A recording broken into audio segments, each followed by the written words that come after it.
waves with the Hen Hud class of 85 and friends.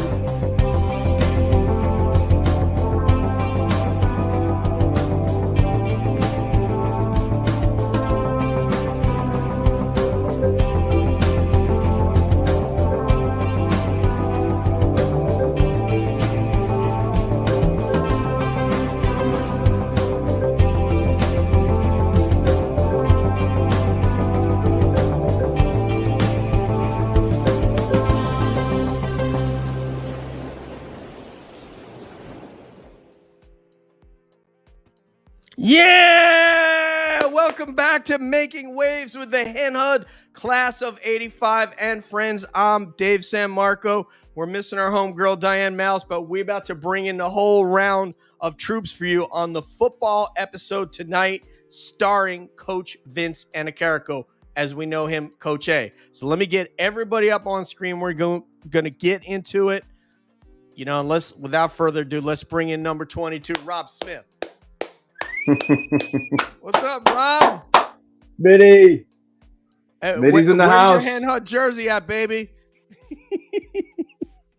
You know what? It's probably around somewhere. I'd never get rid of it. Absolutely. Coach, let's bring in a basketball coach and our friend and Hen Hud basketball player, T. Bell, my co-host.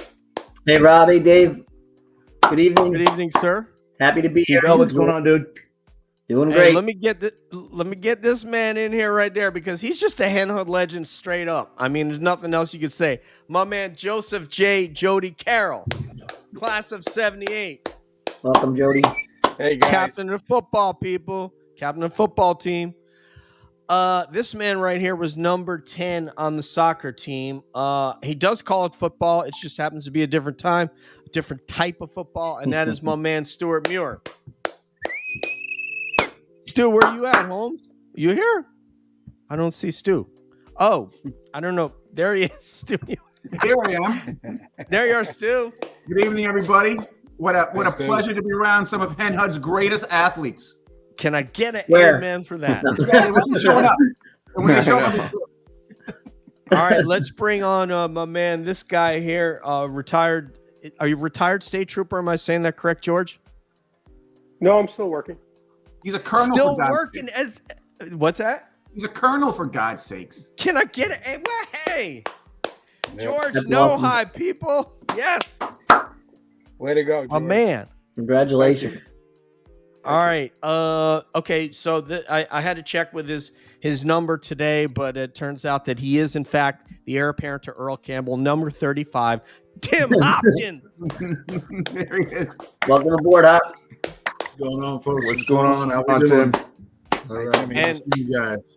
I'm gonna show you guys who's really. I got the sailor shirt on, but I'm gonna show you who's really representing even more than myself, and that is number 51, Chris Frisor, the man known as. There he is. Oh, no, he's got his jersey.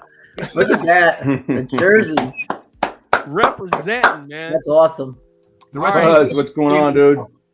Good to see you. That is Chris. awesome. Thank God we only have 2 more people to get in, and we got 2 more spots. But I want to bring in my classmate from the 1985. She is extremely funny, witty, beautiful, and just adds so much to the show. And she is none other than KQ, Karen Quinn. Thank you. Good evening, Karen. Karen. Can you guys hear me? Yes, We got you loud and clear, darling. Yes, ma'am. So now, Coach A, I think Coach A might have rebooted. It looked like he was doing good backstage, but I think Coach A is going to reboot, and then we'll bring in the guest of honor for that. So we'll be good to go. But you know what? I want to get started off with the players that we have here. And so let's see. The senior one among you, I guess, would be Jody Carroll. Jody Carroll. Jody, if you would, Hen Hud football, give me a sentence. Well, you know, when you grow up in a small one-horse town like we did, and Hendrick-Hudson always has been a special place for my family. My dad got out here in 1946. My mother worked for the school district. My sisters went there, but Hendrick-Hudson football was always on the map in Westchester. Not only with football, but athletics. And for some reason, growing up as a kid and I can remember going up to the ball field before they did the field over, when it was a cinder track, and us kids would just go up there and watch football, and watching guys from the classes 69, 70, 71, 72. We always said, wow, we're going to be there someday. Fortunately, Dave, 1970, they started the Cortland Youth Football League, and that was the first year I played in. It was the first year that we were there. Actually, John Bell's brother, Petey, and I were on the same team. But that was a foundation to build as you went through middle school, and definitely a confidence builder. When we got to freshman year, we had the foundation, and it's crazy. I can remember 65 kids trying out for freshman football, and they probably only had 35 jerseys, so they cut 30 kids. Wow.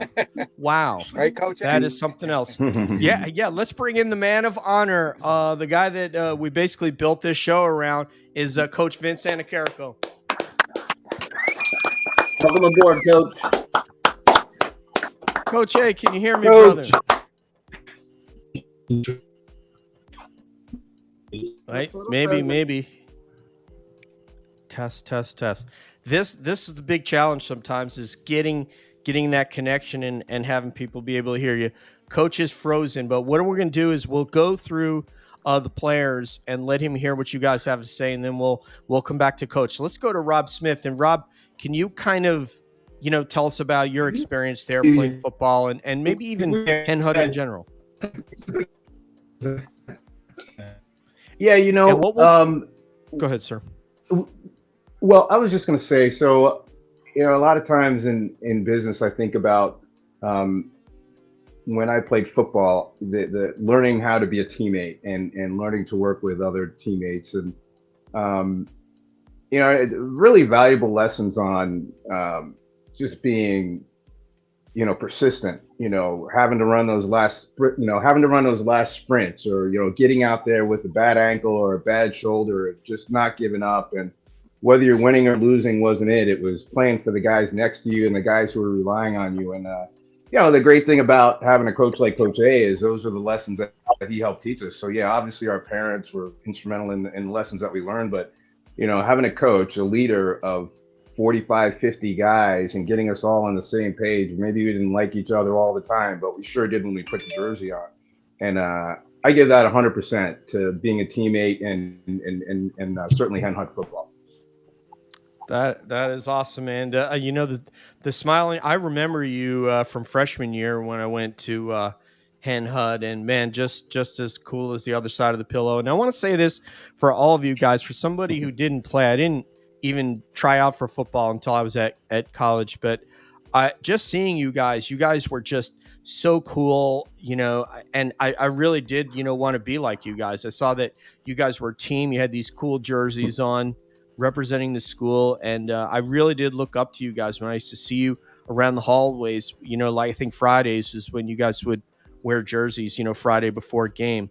So yeah, I just want you to know that you definitely had an effect on students who weren't playing, except for Stu. He was like, I'm as cool as those guys.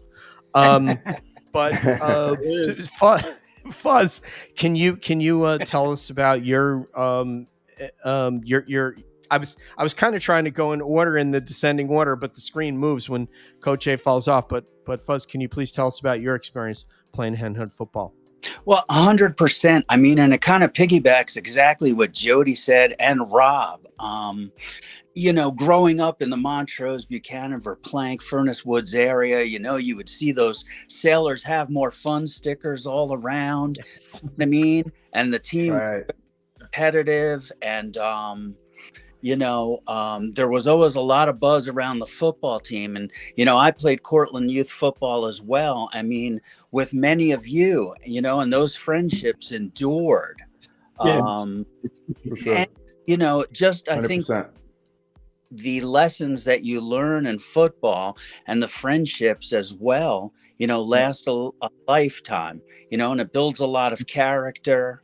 And that's why I just felt it was important to be here this evening, and have this opportunity to, celebrate Coach A. Thank goodness not posthumously, Coach. Yeah. Okay, it's good that we get to talk about here. You know what I mean? And, you had a hell of a run and touched and affected a lot of people and touched a lot of lives. And you should be commended for that, Coach. Chris, that's awesome. Dave, For can I sure. just cut in 1 second? Yes, sir. Please. Chris, that was awesome. Thank you, and Rob and Jody as well. Coach can hear everything we're saying. Okay. Okay, they're having a problem with their camera. Okay. So he can hear everything we're saying, and he'll be able to answer when you call upon him. But I told him you're going to go through all the guys first before you go back to him, okay? But according to my brother, they can hear everything, and everything's good on their end. It's just the camera's frozen. Well, thank you, T-Bell. I appreciate you playing. T-Bell's playing the associate producer role as well as as co-host, and he is just. Did they get extra awesome. pay for that? That's a great question. I'll send you a check, or we'll just up your percentage of the 401k if you want, T-Bell. Not a problem. George Nohai. Sideways. That is apropos in some ways, Jody, I must say. I wasn't going to say anything. That's perfect. The stud, Jody was a stud in high school. He's still a stud now. It's really upsetting that he's considerably older than me and looks better, but it's just something I live with. George, can you talk about Hen Hud football, please? Oh, absolutely. Yes, sir. I think it was 83, 84, because we graduated in 85. 83, we had a decent year. 84, we had an outstanding talent, but for some reason we had a tough year. But one thing, or two things actually I can remember was, there was always that sailor pride. And we always competed. We were tough. We competed. We were always in the game. And I think it was the 84 season, 83 season, I forget. But I think it was the Byram Hills or Westlake game where the coach had he said he had the playbook from the other team. He found it in a locker. It was Byram Hills. It was Byram Hills. It was, we were so fired up. Yeah, it was Byram Hills. There was that one running back who was all state, and we just took it to him. And I think we lost by maybe Greg Rogers, you're killing me. less than 6 Wow. points, and they were a really, really good team. But if I just want to add to that, George, they returned a punt for a touchdown, and that's how they won. But yes, that was the best game I've ever played on any team, and I've very successful in my youth football career. But that was a hard fought game, and we deserved to win that. But I've never forgotten that. First place, Sailor Special to Rizzy. So, I know we haven't even gone over what position everybody was, so we're gonna have to do that. But let's get through. We need to get to Mr. Hopkins, number 35. Well, hello everyone, and thanks for getting together. Just echoing everything that's going on here. It is great to see you all. I have to say, I think our time spent together and being led by Coach A and the other coaches on our squads, it really is it's a friendship. It is a friendship. It's a family ship. Let me stop. Let me go back. It's a family. Okay. I tell people right now, that I meet, I have a second family. Who are they? The folks from Hendrick Hudson, from Montrose area. Okay. Fuzz, you can contest. I ran into Fuzz, not even looking at him. I just heard the voice and something said, "Turn around."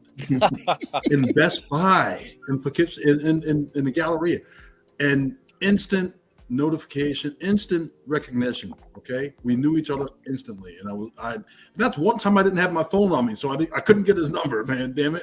So, and I never not have my phone with me. Anyway, growing up there. I came a little bit later than some of you. I think I came in Blue Mountain Middle School. But it was great, man. I look back, I tell my wife every day, I tell my kids, I said, if I could do all of that over again in a heartbeat, do it all over again. Just awesome. It was like the best time of my life. And Coach A, you can hear us, and hopefully your camera's not frozen anymore, but thanks for the encouragement. Like everyone else has said right here. we could be losing badly, but you know what? We still played with all of it. We left it all on the field. I realized that I don't think I'm an NFL person. I may be big to some of you, but damn it, they're always bigger guys. Okay. Don't be modest, Tim. This is not a time for modesty right now. Okay, well, I'm being real, brother. So yeah, I went to school and used my brain, man. So that was the best thing I could do. But yeah, it's awesome, man. If I could do it all over again, I definitely would. Right now, trade it all in and do it again. Yeah. You looked that kind of happy. It's kind of like what you brought to, after you came off the field, just your smiling nature at all the parties that we were at together and stuff like that. I could totally see that. I mean, what you're saying now is what I remember. But let's get in Coach A, the architect of these teams and the architect of Hen Hud football for many, many years. Coach A, can you give me a sentence about Hen Hud Sailor football? Hen Hud Sailor football is predicated on sailor pride and taking pride in yourself, your community, and your school. And it meant a lot. And sometimes we use that just, if we were on a goal line, I wouldn't go out during a timeout and say, hey guys, you do this, you do that. They know their assignments. We practice them all week. I would say sailor pride on the goal line. That's all I would say. And hold them back. And a lot of times it worked because we taught pride. No matter what our team was, no matter what our talent was, we always taught pride in yourself, your community, and your school. It's like a tough group of guys. Let me just get the positions here, and then we're going to go to Stu, and then we'll go to Tom. We'll get Karen in there with their questions. But so, Fuzz, can you tell us your positions that you played? Yeah, I mean, I kind of started out on the line, depending upon weight. And then as the other guys got a little bigger and I got a little faster, I kind of moved to end, don't let anybody get outside. And then finally, settled in at linebacker. But I was always next door to George Nohai at right guard, and he was my right tackle. And we were Siamese twins. Wow. All right, George. No one could separate us. So George, lineman the whole time? Yeah, correct. Offensive tackle and defensive tackle. And right tackle on offense with Chris right next to me. And for years. And like you said, we were twins. Which was your favorite, offense or defense, and why? Oh, I like everybody. I think everybody likes defense. If you're a lineman, you want to play defense, and you want to be hitting somebody. Okay, yeah, I thought you were going to say offense, George. So, okay, you have me there. All right, Let me pass it over to Stu Muir. I can't hog up all this airtime, man. So, guys, I just want to say that going to the football games, probably some of my fondest memories. It was such a great school experience. My daughter, she cheerleads for Arlington, so I go to the Arlington football games now. And it's a very, very big school.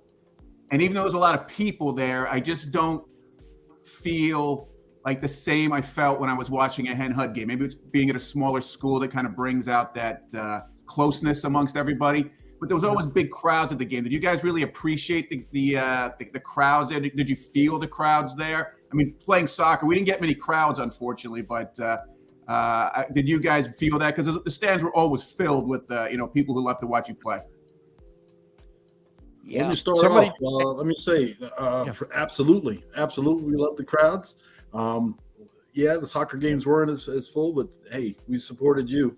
I know I've been to many a soccer game, and again, I think Coach A said it well. It's sailor pride, and that encompassed all the sports. When we could make it, and when we had the time, we went.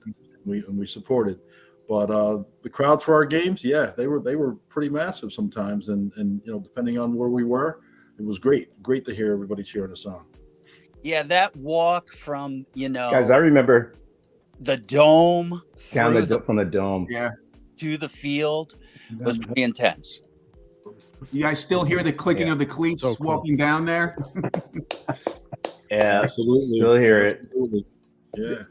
The first game of the year always seemed like it was seemed like the first game of the year was always Walter Panis, which was doubled the crowd size because all of the Panis people that we played Little League football with came to the games. And it was always a beautiful day. And I can remember the band was playing Goody Goody. And that's what started the season for us, man. And I get goosebumps thinking about it, man. It was unreal. It was unreal. It was worth my senior year, it was worth those 3 years leading up to it, just so you could be that focus on, in the football team. And for that Saturday, the basically two neighboring neighborhoods. I know, that's awesome. I always think of that as the rival, but you guys may have a different, thought on who is your rival. But to me, I always think about Panis because it was just so close. I mean, to Blue Mountain, what was it, like a couple of miles? Peekskill for us, Dave. Yeah. Was it Peekskill? Okay. All right. It was closer. Yeah. What do you think? Panis was actually closer to where I lived. George, What'd you have, Nohai? Chris? What do you Oh, think? it was the Peekskill game. That was the game. Really? Yeah, and everybody, we were always pumped for that. Yep. Yeah, I remember going my freshman year at college. I came home, and I don't remember what I was home for, but Coach A was playing Peekskill in the snow at Peekskill, and I got to go and watch that. And man, Bruce Jersey had a monster game running the football in the snow. It was just so cool to see that, man.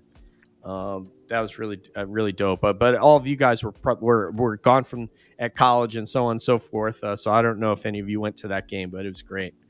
What do you have to say? Game. I think we got everybody with game day. Let's go with T-Bell. Hey guys, it's great having you all here.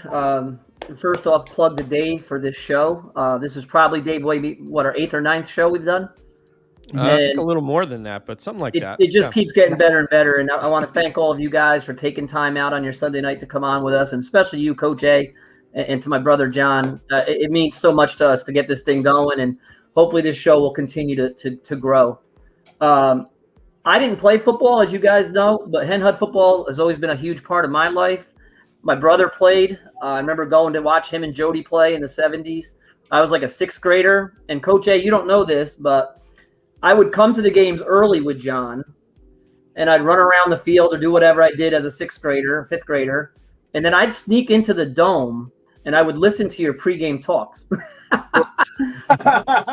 And I knew right then and there coaching was for me. Like, I knew I was going to be a coach, not a football coach, but I knew I was going to be a coach.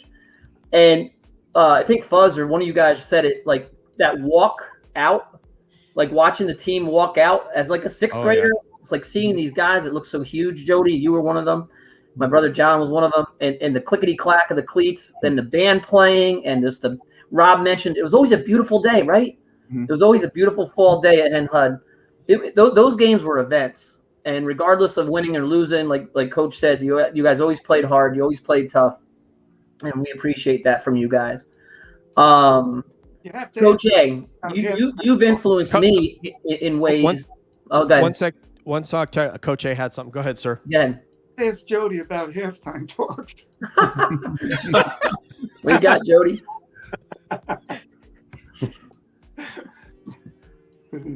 Yeah, he's there. He's Jody, talking, but we're not hearing him. He's muted. Tell him to unmute. Yeah, Jody, you're on mute, brother. Oh, he muted. No, he's not. He's not on mute. Uh-oh. He's probably he might have to mess with his system. But I did have a chance to have dinner with Jody about a week ago, and because he was in Florida, close to where I live, and he did mention something about a halftime speech. But there was a lot of the whole conversation was a lot of Hen Hud and Hen Hud football, and I can't remember what it was. So Jody, if you can get back up on the mic, we got to hear you talk about halftime speech. No, I'll go until he comes back on. All right, go ahead, Coach Tom. So Coach A, you were always just a really special person to me, having coached my brother and all that stuff, and having you in phys ed class. And you just always been a really great guy. And I appreciate all you did for Hen Hud and for these guys on camera. But John, I have a question for you. Yeah. You've been part of Hen Hud football for almost 45 years now. You played for Coach A. You coached with Coach A, right? Now you coach at Hen Hud. What influence in coaching, both on and off the field, did he have in your coaching style and your coaching methods? Well, the biggest thing was that I started coaching at Hen Hud when I was 23 years old. Woo! And we were going through a rough patch our first year there, and I was getting a little frustrated. And Coach A told me, he said, John, high school football is not about wins and losses. It's about the relationship you build over years. And that always stuck with me, but it never really kicked in until I went down to Croton, coaching varsity down there. And once that kicked in, I became a much better coach. And, we had a lot of success down in Croton, which we also took, we had Sailor Pride at Hen Hud. Went down to Croton, we started Tiger Pride, and after we did that, I don't know who had it made up, maybe the director or something, but they had a Tiger Pride school. And so those are the two big influences, but like all the basics, Coach always said, it's about the little things, not the big things. It's the little things in coaching, techniques, footwork, all that kind of stuff that makes the difference. And that's, what we tried to do, John Catano and I, as we coached for many years together. Last one for me. Coach A, what was your first year at Hen Hud and what was your last season with coaching football at Hen Hud? 1971. My last was 1995. I coached the freshman team. That's amazing. Great job, man. I'm trying to do this in my head and think of where were we in 71, and we were in Furnace Woods and Frank G, and we were like little Rugrats. We were 4. Am I back on? We were in kindergarten. Hey, Coach A has something. That's something about. Yeah, we got you loud and clear. Somebody was just who was just talking. Coach, I'd like to say a little about Yes, sir. My first year at Hen Hud, I had kids that were great athletes, but they never won. And that's where Sailor Pride came in, but that's a whole nother story. But we're playing Kennedy, and I said to the coaches, if we don't beat Kennedy, we're in trouble. I said, they're good, but these kids got a lot of talent, but they've never won. They don't know how to win. So just before the game, somebody comes up to me and says, Stewie got hurt in an automobile accident. He can't kick today. He was our center. He was our center. So one of the coaches went upstairs and came down with Sinbad. Everybody knows Cinny, fantastic guy. He says, Cinny could do it, but you're not going to like it. I said, why? He does it with one hand. I said, let me see. I said, he's a snapper. That ended up winning the game. We won 3-0. What? Wow. You got to adapt, right, Coach? I mean, that is awesome. I want to get KQ in there if she's got anything, and then I think Jody's mic's working, Dave, too. What's that? Oh, Jody, did you? Now? Yes, sir. We can hear you loud and clear. So the question from Coach A before we go to KQ was about halftime speech, and I know you mentioned something the other night. What was it? Well, we were 3-0 unscored upon going to our 4th game, playing John Jay, and we lost the game in the last couple of minutes. And Coach Lyons from John Jay came in and says, "You guys deserve to win." The next game was against JFK, and halftime Coach A had to leave to go to a family wedding, I think, out in Long Island. So Coach A, during the whole week, even though we lost against John Jay, it was like during the week practice was like we won. So myself, Billy Mason, and Pascal, we're captains. We're up on our knee. And Coach A says, last week you let that game go to your heads. And when he goes like that, he had an orange in his hand. He crushed an orange on his head, and I realized he had the orange in his hand. And I had orange pulp all over me, and I just started laughing. So it was just, I tease Coach when I see him. Coach A, that was on purpose. That was just to break the ice, right? Yeah, I knew that. I hated oranges, by the way. I have a question. Yes, sir. Coach, the game against Nanuet is still talked about today because of the controversial inadvertent whistle. that affected the outcome of that game? That was Can you horrible. describe that play that led to that whistle, Coach, and what was going through your head when it happened? And how did you handle that situation with your players and the officials? Well, it was horrible because we lost the game to an official who blew an inadvertent whistle. The score was 0-0, and we were moving the ball on the ground. And they were the best team in Class B in the state. They had the best quarterback and receiver, and they had 28 touchdown passes, the whole bit. We tried some things that we never did before to stop the pass, and we did. And we're driving for a touchdown, and our fake was so good, the ref blew the whistle, and he says, Coach, I said, well, you're going to keep the ball with it. No, he says, what happens. I knew, but I had to wait, bring the ball all the way back, and we ended up having to try a field goal that didn't work. And after the game, the Nanuet coach said to me, he said, you would have won the game if you had scored then, because you did two things to us that nobody ever did. You stopped our pass and you ran the ball down our throat. And, it was a shame because they took the game away from kids. And I always felt that way. We've been in a lot of games where there were bad calls. I even said to one official one time, you took the game away from my kids who were up at Carmel. He says, do you want me to come up and apologize to him? He knew we made a bad call. I said, if you feel like getting killed, come on up. Was that Pete Perez on that play, Coach? Pardon? Was that Pete Perez who ran that back? That was a Nanuet game. Pete Perez, yeah. He was a heck of a player. Oh, he was tough. We were a very physical team. I'll tell you another thing about that same team. We didn't have great numbers, but we were a tough football team. And I didn't want to get anybody hurt in practice. So I called my buddy Dick Road at Pleasantville. I said, Dick, you mentioned something about hitting with pads and whatever. I said, how do you do that? He said, you never did that? I said, no. He said, you just get the pad and do the same thing, except instead of tackling, they put the pads on each other. So I said, all right, we're going to try it. So I started to do it, and Perez goes around dancing on his head. Pads. We're a bunch of fags. Pads. So you know what I had to do with the dummies? Throw them away, we'll hit. I was going to say, I got to know, I've asked a couple people about Pete simply because I wasn't at Hen Hud yet. I was probably a middle schooler, and I wasn't in the district. But Pete came to work at the ranch, and my parents owned Peekskill Ranch.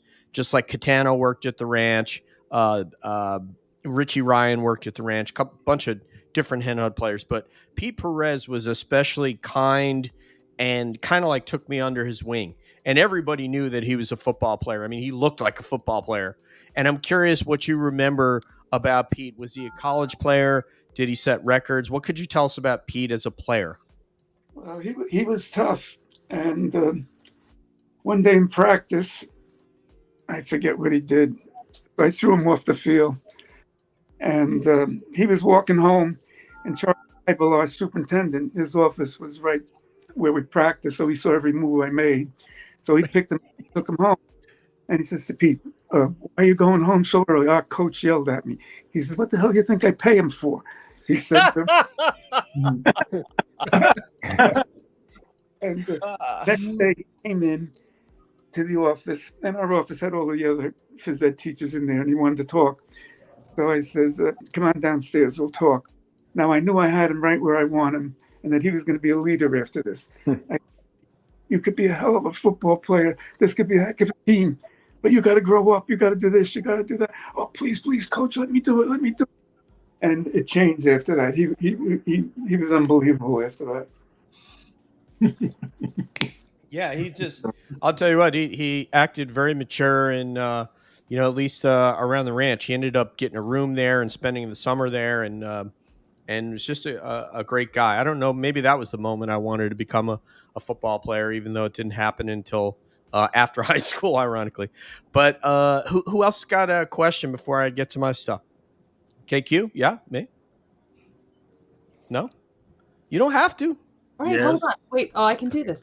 Hi, Coach A. I know nothing about football. The only thing you and I have in common is that I grew up in Kruger's. What I since everyone since these I'm still going to call them boys because we're still kids. Absolutely. Since they all came here for you, can you tell me one thing that you remember about each of them? Who's that? About each, like everybody who's here. Like, tell me one thing you would say about like Rob and then George. Each and, player. Yeah, about each player one that's here. Up. Yeah, that's hard to pick each one out, but they were all good kids. They all followed our program greatly, and we never had many rules. Our rules were: you got if you don't make camp, you can't be on the team. If you don't, do right, right, wrong, do no wrong. Simple rule, and it might sound like we're trying to get away with rules, but it wasn't, because a few kids got punished because of those rules. That they knew what right was and they knew what wrong was, and they did wrong. Not those kids, but and I don't care who they were. They treated every kid the same. If I had 48 kids on the team, number 48 got treated the same as number 1. And I won't mention names to verify that, but that is a lot. All right, so you had. Hold on. Go ahead. I know. I said I didn't want to talk, but here I go. So what? We had a lot of Lucas play football, A lot of them got nice awards, including one of my sons. They got the what's that word? All section. All section and the Golden Dozen student athletes. We had a lot of good student athletes come from that area, and that's one thing I liked when they got that award. And my son Rick got it, which made me proud. All right, I really like the crux of KQ's question for each player here. So if Coach A doesn't, if he can't remember specific, if one of you wants to talk about seeing another person play, and going from the top left, I'm seeing Rob. Let's start with Rob. What you guys remember about seeing Rob play and his style? I'll go first. Yeah, Rob had a very fluid style. And hit very hard. I played football with Rob going back to Cortland Youth Football, and I vividly remember my whole right side just going numb when he was on the Vikings and I was on the Chargers. Now, I didn't let him know, but I'm letting you know now. It's the statute of limitations is over, but it is over. It is. Rob is a very classic running back. Speed, strength, hit very hard, got low, just like he was taught. Yeah. Rob, go ahead. I'm sorry. Go ahead.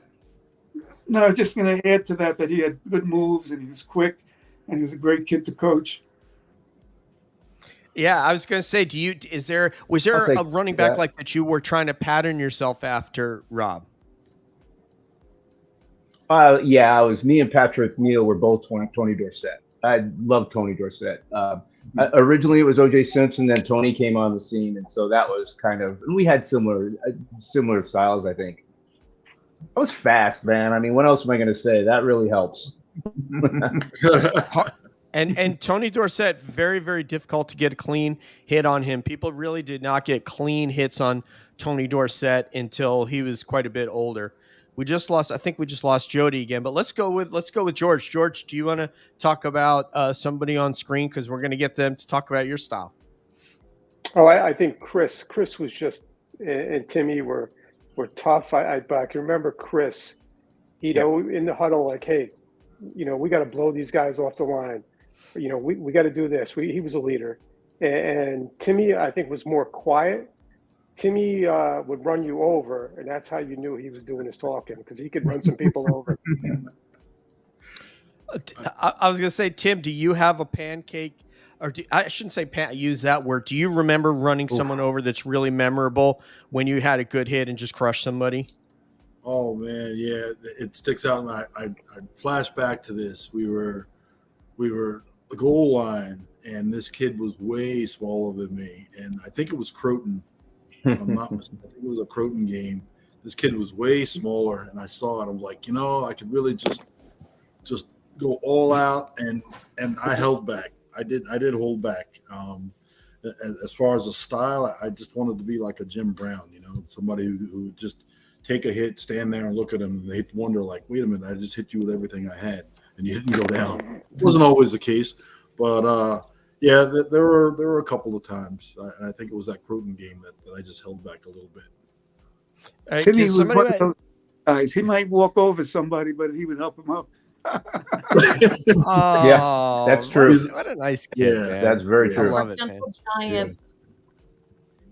I'm down with some sportsmanship. Let's get a word about George Nohai style.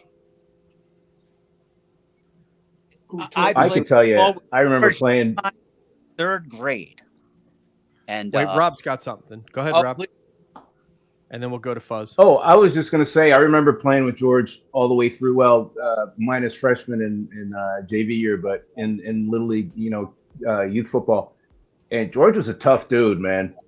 George, the guys that we have on here were tough guys. I happen to be the only running back, and each of those three guys didn't play with Jody, but each of those three guys laid it on me pretty good quite often. And practice wasn't fun. I mean, it was great.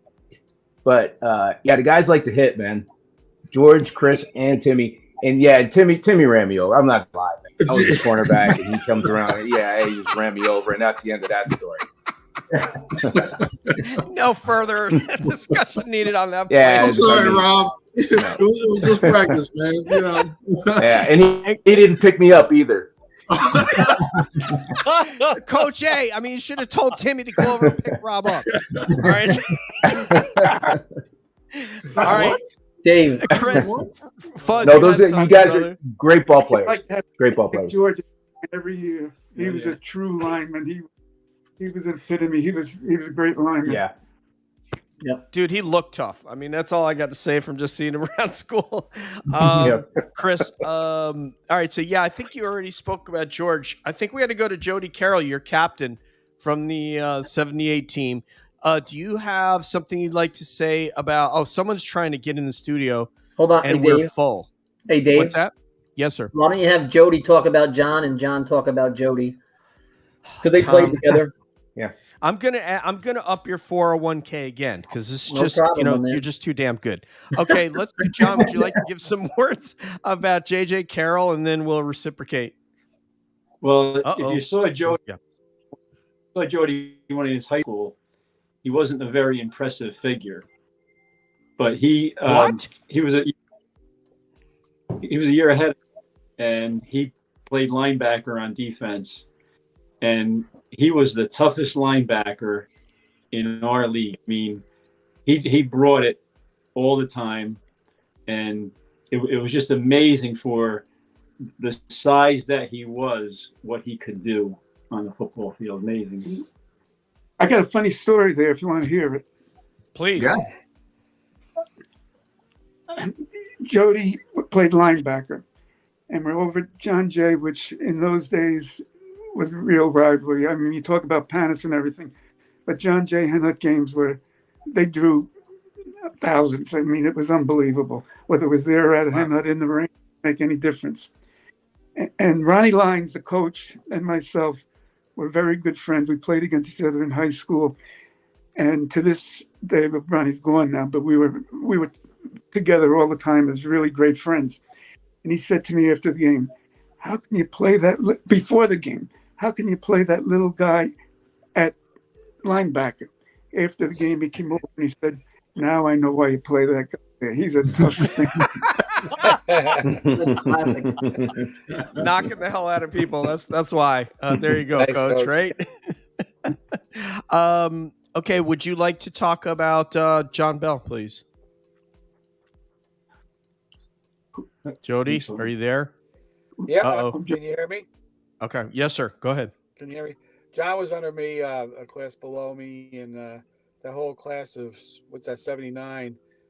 Jimmy Right. Margiotta, Johnny Bell. I mean, David, you and I had talked about those guys. Marty Dowd. Yes. I think, I mean, Marty's Vince, his son-in-law, but Marty, I told Dave if I was an inch taller, I would have knocked the pass down, and Marty wouldn't have had a record still for the longest return for an interception. But Johnny Bell was a dedicated player. I think the sophomore class at that point might have had more players on the varsity team than my own class of '78. But you know what, John, and you'll probably vouch for this. We go and It's breaking up. Jody went sideways, literally and figuratively. Yes. Yeah. Up too. Jody, I'm sorry we can't hear you, brother. I don't know what's going on but Jody is using, I think he's probably using a connection in the RV that's maybe not as stable as, obviously not as stable as if it were at his house. KQ, I don't know who's trying to come in. So you don't have to step out, buddy. I don't know who else. It could be Christine on her way back from skiing. So I don't know. Because Karafanassis was coming back from skiing. But I want to go to Stu Muir, see what he's got for you. Yeah, I think Rob mentioned before that the Peekskill games were always big for you guys. Would you consider that your biggest rivalry? And do you guys have any stories of playing against Peekskill? Any moments you remember from those games? I know when I used to watch the games, I always thought Peekskill was pretty much Hen Hud's rivalry just about all the sports. Yeah. Yeah, well, it was back in the day when Peekskill had a good program. They certainly were a rival. As a matter of fact, I knew they were coming into the league the following year, after my first year, and we had to deal with Croton back then. And I called Terry, and I said, Terry, we have a chance to play Peekskill next year. I have a commitment with you, and I certainly wouldn't be proud of that. And they were young at the time, and he said, no, play Peekskill. He said, you're too big for us. And so we did, and I called it, that was the George Washington game, because that was the first of the series that started. And I said, you got to win that first game, because people will never forget that. And we did 25-13. I remember the score. But what they liked about the Peekskill game was you didn't have to do much to psych them. One year I said, no, I heard Coach, what coach was it at the time? The one that coached for us. The old guy. Z. Coach Z said that he's got 5 backs better than Perez and Finch. That's all I had to do to psych them up. We wear the capes. They loved our capes. A nice day. We want to wear capes. So wear the capes up. So they get up in a big circle and got the capes on. And one of the Peekskill players ran through the circle. I thought somebody was going to kill him. I had to run out there. Get back. So they get the capes, they throw them up in the air. And I said, I don't even have to give a pep talk here. They were ready to go. But that's when they were ready to play. Yeah. It's awesome. Yeah, I ended up working at Pergament with Rodney Winston, and he had a lot of good things to say about Hen Hud football and the competitiveness of Hen Hud football. So I don't know if you guys remember Rodney. Yeah, maybe. Yeah, and Aaron Wright. Yep. Great player. Oh. Yeah. Yep. I think Rodney was a running back. He's the first person who ever said to me the words, hey, because he knew I had spent 2 years of my high school was in Florida. I went to Hen Hud 9th grade, about a month in 10th grade, but basically I spent 10th and 11th grade in Florida. He said, have you ever heard of this guy named Emmett Smith from Escambia in Pensacola? I said, never heard of him. He goes, yeah, I heard he's really good. Well, yeah, he turned out to be pretty good. Yeah. So Rodney must have been reading deep on those high school football magazines. So, yeah, we already went to – yes, sir. Coach used to handwrite all of the game plans and all of the plays that we were putting in, the game plans for the week. I still have some of those. Oh, After boy. all of these years. Yeah, I still got the game plans, which is pretty cool. Whatever offenses, defenses we were putting in. So I thought that was pretty cool. You know, you put a lot of effort into those, handwriting them out. Well, I don't know. One team I said to, we worked the heck out of you guys. I had kids come back from college and say, Coach, our camp is harder than Muhlenberg or wherever they went. And but I used to, nobody works harder than your coaches. If I'm going to work you guys hard, we're going to work harder. And we put in some hours. Sometimes we'd be meeting until 3 o'clock in the morning. And I used to, you get to know people at the school. And so I had a key that got me into a lot of places. The janitors were good to me because I was good to them. And so we can get in there back in those days anytime we wanted. So we lived up there working, get some coffee and donuts and go to work. But you just don't forget those things. And people come to my staff. I had Donnie Winters, coach of Ossining, and Mike Nardone, a fantastic guy. Mike died too young, great friend. Say to me when we needed 2 freshman coaches, "Okay, coach, could we coach a freshman team?" I said, "Sure. We don't do this, we don't do that, we don't do this, we don't do that." I said, "If I came to Ossining, and I said that, would you hire me?" And they said, "Probably not." I said, "Nah, guys, I love you guys. There's no way. There's no way I can have 2 guys who aren't going to go do the whole ball of wax." And that's the way we were. I had when I left Hen Hud to go to Somers, my buddy from Dobbs, who we went to Dobbs with later on, he called me the coach, and I was in charge of defense. And he says, "It's going to be like this, Skip. You do everything. I know what it's all about." And I said, "First you got to get permission from your wife, because she was my biggest critic, and I have to get." Oh, she said, "Do it." Talking about critic, I'd get home and she'd say to me, "Why'd you do this? Why'd you do that?" And 9 out of 10 times she was right. I know that, Vinny. Hey, we're on 3rd down, Coach. Coach A, you'll appreciate this. Well, I was coaching at New Paltz College, and we gave the guys a day off during the week. And the next day, one of the players comes in and says, "So, coaches, what did you guys do on your day off?" And we looked at him. We don't have a day off, right? Coaches don't have days off. We're out recruiting. We're planning next practice, right? There's no days off, coach, right? Yeah, no days off. Yep. It's so odd. I have to actually say this. The first, so I tried out for Hen Hud football in 8th grade, coming out of Blue Mountain, and the first camp that I went to, Coach, and everybody else here, the first camp, I said, "What the hell am I doing here?" I thought I was gonna die. But after that first one, after the first session, the first day, yes, sir. I loved it. I was like, I don't care. So what? It's hot. We're tired. It sucks. We got to stop. We got to come back. I was like, so what? After that, I loved it. It was awesome. Another thing I expounded to my family. I'm like, you don't know what hard work is. I said, let me take you out. I'll give you some hard work. I said, we can go to Montrose. I can get you some hard work. Awesome. Remember, guys, we had 3-a-day practices back then. Wait, coaches, hold on one second. Coach is going, and then I think it's Chris. Or go ahead, sir. Go ahead, Coach. I had a kid, I won't mention his name. He was a good football. He was sort of not really pushing it in the first half. So we said, I said to him, "What's going on? You look like an old lady." He says, "I'm saving the second half." I said, "I'll tell you when you're hired."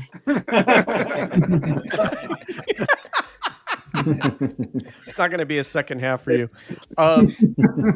It's amazing to see, how the sausage was made. I only wish that I was cognizant of all these things going on at Hen Hud to realize what it took to put you guys together and to go out there and play like you did. It's really interesting to hear that coach was like, "Hey, I need to get into my office. We're going to spend some extra hours there putting together game plans." And by the way, Chris, we do have a class Google Drive, and anything that you want to digitize and store in there, it will remain. And everybody, basically our classmates in our chat have it. And I'd like to have any and all photos and memorabilia that anybody has, because I loved reading that newspaper about all of you. The newspaper's breakdown of the 84 team was just awesome to see all your names, all the different, Joe Rizzi, as you mentioned earlier, and all the different players. It just brought it back for me. So that was really cool. I have a quick question about that, if you don't mind. Yes, sir. Because I work with Glenn Shaw. So I brought in that newspaper clipping to show him. And the funniest thing out of that, he's like, I read that. I thought it was funny. He goes, "I just can't remember the last time I weighed 150 pounds. So How did everybody know everybody wait? You guys wait at the beginning of the season? Is that how it worked? Pretty much. Yeah. Much. Yep. Yeah, absolutely. Coach, did you guys do weigh-ins at the beginning of the year? I think you did, right? Yes, and we didn't have Yes. one under 5'10". We'd start at the beginning of camp, and then we'd work through it, and we're like, okay, we got to lose this, build this, and go from here. Yeah. And I want to say this: there was a couple people that from Facebook wanted some questions asked for Coach A. Dennis Bleakley, I think it was. He wanted me to ask you, I think first and foremost, your memories about Rich Guzzi and maybe his place in Sailor lore.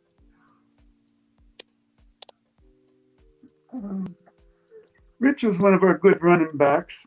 In his mind, he was the best we ever had. And, no, I don't get anything away from him because he was a That's what it takes to be a running back. But good back. He had a lot of good backs. And I wouldn't want to take anything away from them either. In his era, he was. But he was a good back. I can't say he wasn't, but we had a lot of good backs. I was very fortunate. Not every year, but we mentioned some of them already. Smitty was one of them, and the Lynch and Perez. And my first year, John Mowbray, he didn't know how to run the ball because the offense Hen Hud right back there was we put one guy out here, we put one guy out here, we put this guy in motion. This guy does a cartwheel, and he does nothing. When he learned how to run, he was a heck of a. He couldn't run off tackle when we first started in the first game because he never took a handoff. He was a heck of a football player. I said, those kids, I wish I had you another year because we're losing you all. We're losing the whole team. Luckily, we had a good JV, but coming up. But that poor kid got cheated because he couldn't run the ball. Never knew how until, we said, you're going to run tackle because that's a big part of our offense.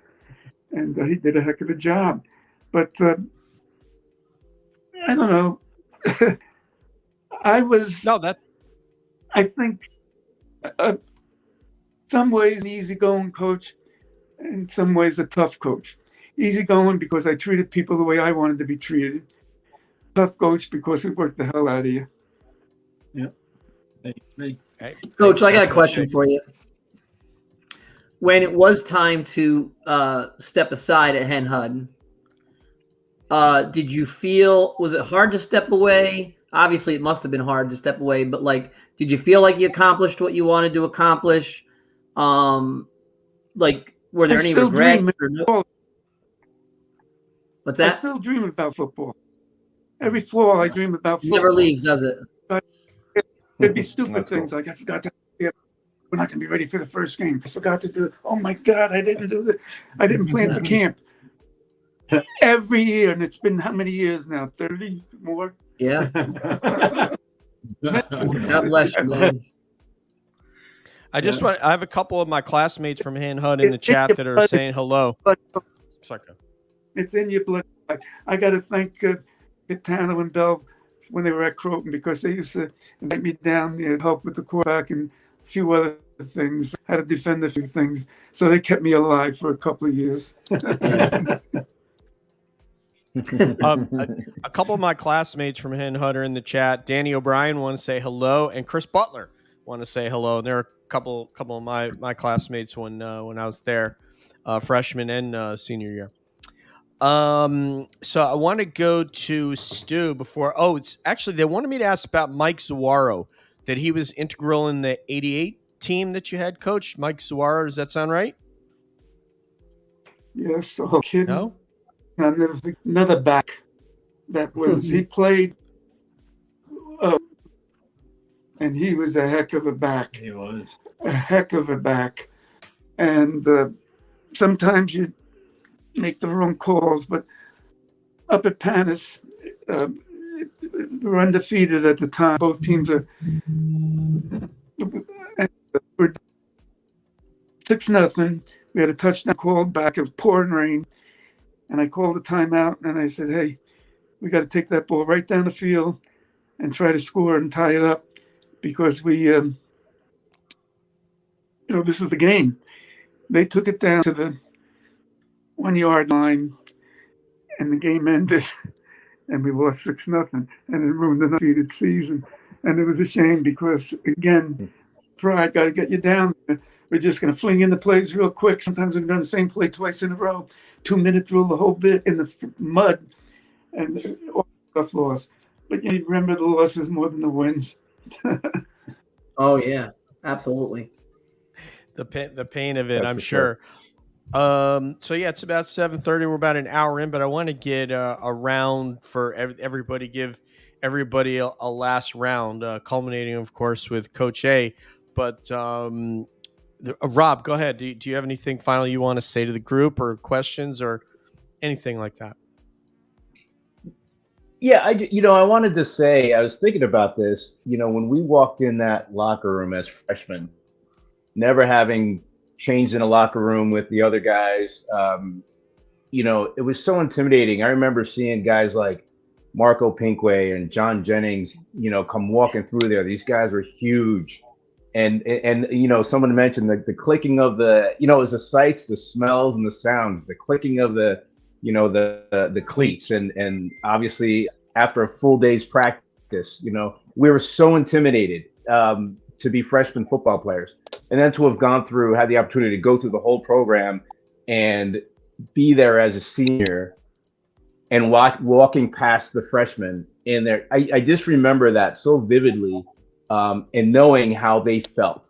And if I ever saw them, it was funny, if I ever saw them on a Friday, when everybody was wearing their jerseys, I would always make sure I just said hello to them. I wouldn't even know who they would be, generally speaking, but I always made sure I just said hi, because I knew what they felt like.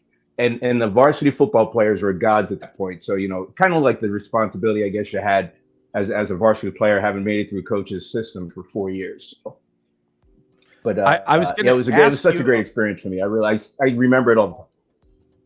This is so awesome, Rob, because you actually asked the question you answered the question I didn't ask, but I wanted to get to, which was basically how the upperclassmen made you feel, how they treated you, all that kind of stuff. And you kind of just went there. I'd like to culminate. Coach A dropped off. We'll get him back on when he pops back up backstage. But could you talk about the Hen Hud experience as a whole, and then we'll go on to the next person. Oh, it was great. I mean, it was our high school, and Sailor Pride. It really, it even sounds right, Sailor Pride. But yeah, it was fantastic. All these guys were great to play with. The guys I played with, and Jody, we joked about it earlier, but even after high school, when we used to hang out and have sodas at the bar, you had that kind of camaraderie with all the players. All the guys that played went through the system. So yeah, it was fantastic. It was a great opportunity. Never forget it. I was going to say, I got to see that with Rick Bernardo and Tim on, I don't know if it was my first or second trip home, when we started doing these annual sort of get-together dinners that we do. And by the way, everybody here is invited to that dinner. It's going to be August 11th weekend at the Paradise. And so yeah, I think August 11th. I don't know if August 12th might be Friday, but it'll be that weekend for those of you who want to join us and have some fun. George, can you talk final words from you about the team and Hen Hud, if you would? So I guess what strikes me, was football was a sport, and Coach A was the coach, but he was more than that. He was a leader. He's an educator, and I think he gave me lifelong lessons that I still use today about being able to trust that guy next to you. I haven't seen Chris in a couple years. If I ran into him tomorrow or the next day, I know I can count on him. I can trust Chris. I think, football teaches you leadership. It teaches you, especially those camps, right? Those camps were tough. But if you could get through that camp, it made you into a man. It made you into somebody. And later on in life, when life's challenges get to you, you can count on that resilience that you learned as a student athlete at Hen Hud. Thank you so much. So well put. And I'll get to the co-host in a second. all the co-hosts, but let's get to Tim. Hey, you know what? Ditto, right? Like I said earlier, I ran into Chris Fuzz at Best Buy. I also ran into T Bell. My kids were going to the camp up at Gold's Gym up in Poughkeepsie, right? And I'm looking at him, he's looking at me. We're like, what? Wait a second. Hold on. Right? Yeah. This has shaped and made the person that I am. And I don't want to hear any of that crap. Oh, Tim, you're a nice guy. Screw that. I'm not a nice guy. Anyway. But no, it's really shaped it, man. And I consider you all my family. I consider you all my family for whatever reason. And if there is ever, I don't have to say it, if there's ever anything you need, call me. I'm there. Okay. And Coach A, yes. Like was said, you know, you're a teacher, you're an educator, you're a coach, you're a friend. Yeah, we all are within, I think, 40 minutes of one another drive time, except for T-Bell. He just moved down to the Carolinas, but you know, and Rob, you're out West Coast way. But we're all very close in distance. We need to get together more. So try and make it on August 11th. Try and make it, you know, just come out for, you know, a little while if that's all, just to be able to lay eyes on one another. It's awesome. Every time I say again, Coach. I'm sorry.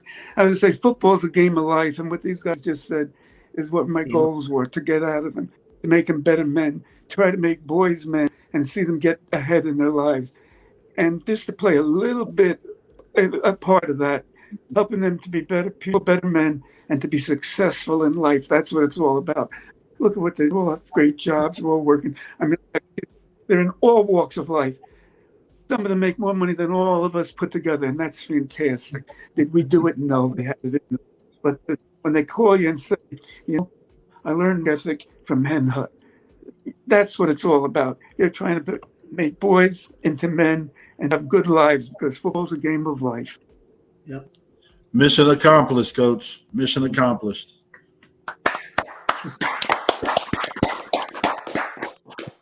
Buzz. Yeah, Coach. I mean, I certainly, I mean, to harken back to what Rob Smith said, you know, the synergy that was built because, hey, listen, you'd march the freshman team up to the JV fields, the JV teams to the freshman teams. You know what I mean? We mixed it up at all levels. And I think that's what made everyone physical. But that's also what built that kinship and respect that both George and Rob had alluded to. And, you know, Coach, there's many of us on the line here who have gotten into coaching, whether it's into actual coaching or in the business world, right?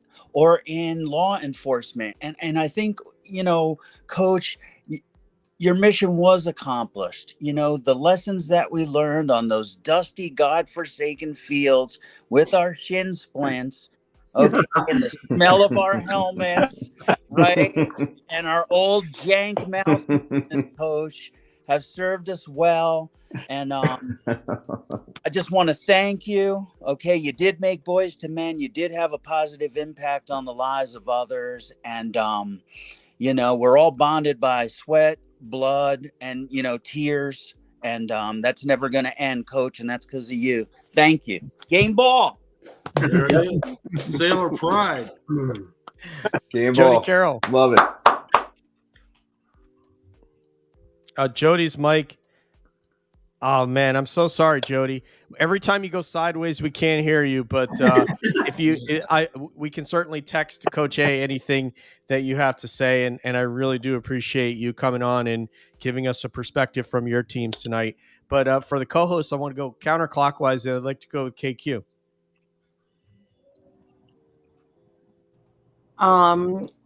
I'd just like to say I'm glad everyone was here.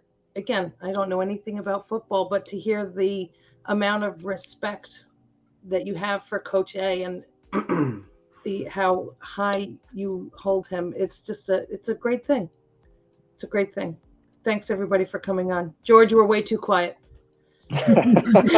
Not at all. I mean, when we Give me a called on him, chance. he spoke. He was great. Stu.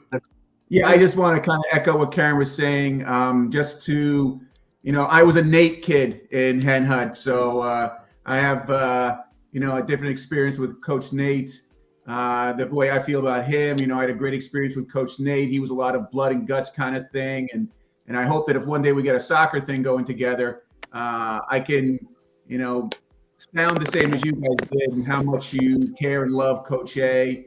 It was like, this is why we're doing this show, because, to see all you guys and hear you and just relive those memories and just revel in what Coach A did for you was it's just great to hear, and I'm just glad to be part of it.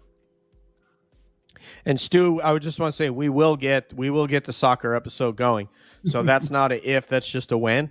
And it's you picking what teammates that were seniors or juniors when you were freshmen, whatever teammates you want, we'll get them. And it could even be people that were underclassmen that played with you, and we will get them. T-Bell. Guys, these shows take about a month and a half to put together. Dave and I talked with Diane and Stu and KQ. It was probably early January, and we're trying to get this thing put together. And, we wanted to work around the Super Bowl, obviously, and everybody's schedules and things like that. And I just cannot thank you guys enough for coming on here and honoring this great, great guy and this amazing coach, Coach A. I got goosebumps on my arms now as I talk. Like, again, I didn't play football, but I know the impact of him because I know it through my brother, John. And I just want to thank you all again for coming on. And every time we do these shows, right, Dave? They just keep getting better and better. They do. I know. I feel so excited for these shows. It's amazing. And if you guys haven't seen any of them, go on Dave, what is it, YouTube, right? Hen Hud Making Waves with the Hen Hud Class of 85 YouTube. And we have Dave Fry from West Point. We've got a number of different classmates. And it's a testament to how we grew up. I was saying to somebody the other day, they're like, how was it in your neighborhood growing up? I said, it was like the movie The Sandlot. Like that's how we grew up. It was great. Right. And Hen Hud was such a part of it. And it was just amazing. And thank you all for coming on. It takes a tremendous amount of work, and we appreciate you guys taking time out of your busy schedules or whatever, or your free time on Sunday night to come on. Thank you to all of you. Thank you so much. Thank you, T-Bell, as always, man. You're just such a brilliant speaker. We're lucky to have you. I do want to say that Diane Malice was the impetus for this show. She's the one who asked me, hey, she knew I was a podcaster. Can we put this together?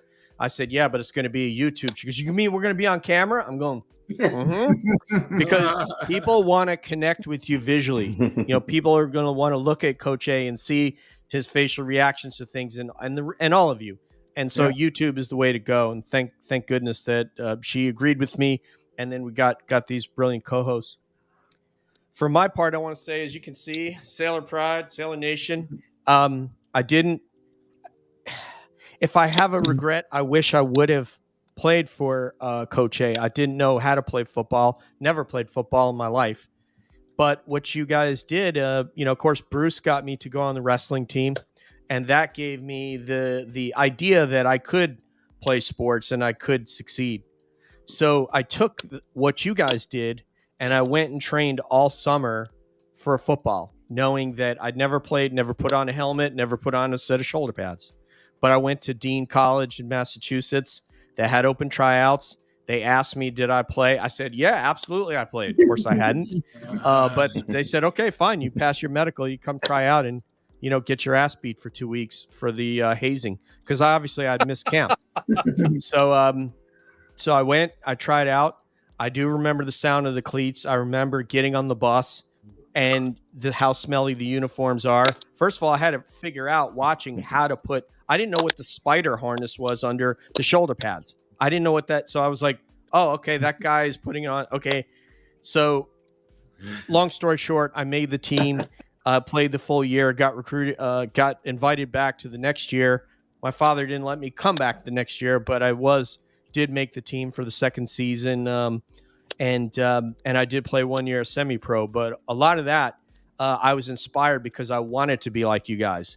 and I regret that I didn't, come out for football, Coach, because I, even beyond, being a college player, and I've now gotten together all my teammates, and now they know that I never played before I saw them, but never had played a down of football in my life.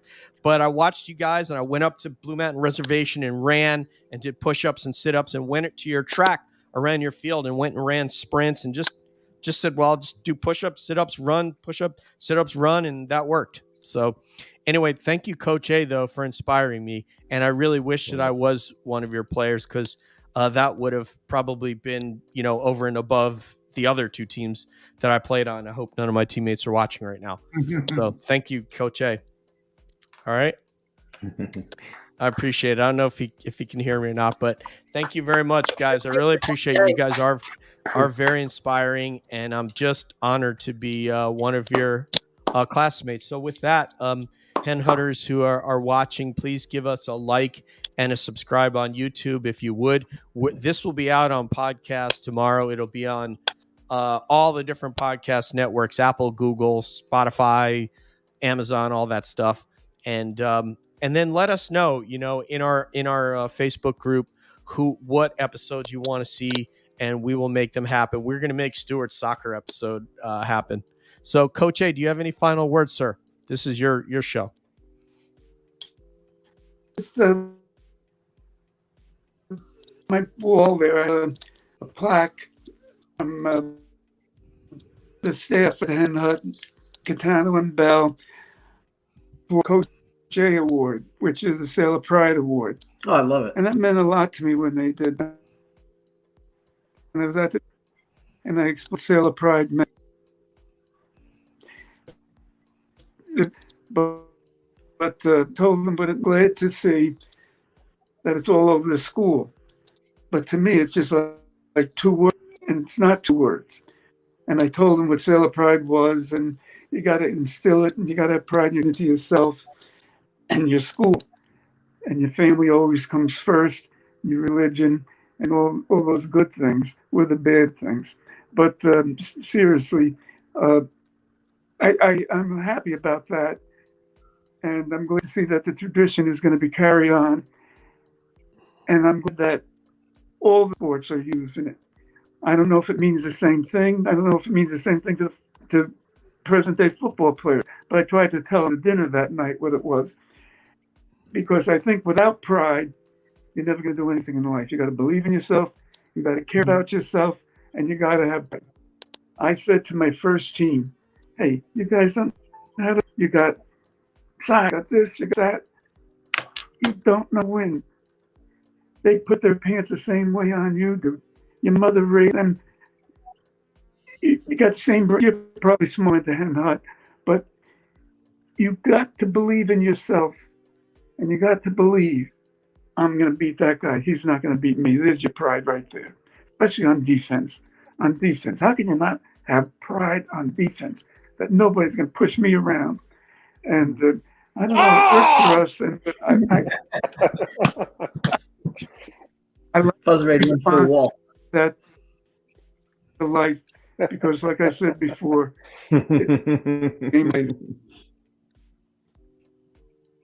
God bless you, Coach. Let's go. Yeah. Chris is ready to go. Chris is ready to go. Yeah, absolutely. You guys are, like I said, you guys are so inspiring, as is the Hen Hud experience. I think it's responsible for all of us and how we've got to this place to one degree or another. I know for me, it's definitely central, and I'm sure it is for all of you. So once again, we'll see you guys all on audio. Everybody here is invited back to come on anytime they want. Just message me what show you want to be on, and we'll send you the link, and you can be on, including Coach A. And so this will be our shout out goodbye for Mr. Rob Smith, T. Bell, George Nohai, Stu Muir, Tim Hopkins, Jody Carroll, Coach A, Karen Quinn, and Chris Fuzz Frisora. This is Dave San Marco saying peace out, one love. We'll see you down the road. And as always, we're wondering what's up around the bend.